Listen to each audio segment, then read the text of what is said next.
Жақында ғана біздің бір волонтер бар.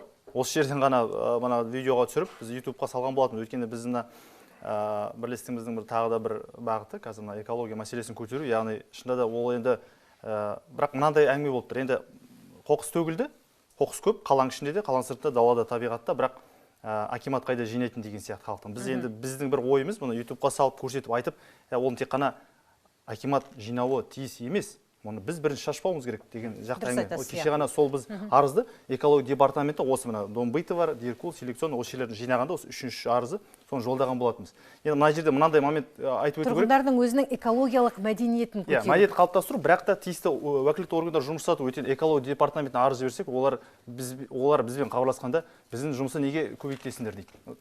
Біз ол әңгімені енді әрине жазып үлгерген жоқ, жазған жоқпыз, бірақ ескерттік, ондай әңгіме болмайды жігіттер. Өйткені сендер аттарың айтып тұр экология департаменті. Сендер шашқан жоқсыңдар, бірақ сендер оны жинауға немесе жинамасаңда да басқа органдарды жинатуға мәжбүрлеу керексіңдер деген сияқты әңгіме болды. Өйткені жаңа айтып отыр, бейнек бақылау орнату дейді. Қала үлкен, күннен күнге ол үлкейіп келе жатыр. Ол кез келген жерге, кез келген қоқыс тұрған жәшіктің маңына біз видеокамера орнатуға да мүмкіндіктеріміз жоқ. Сондықтан да халықтың өзінің жаңа айтқан экологиялық мәдениетін көтеру керек.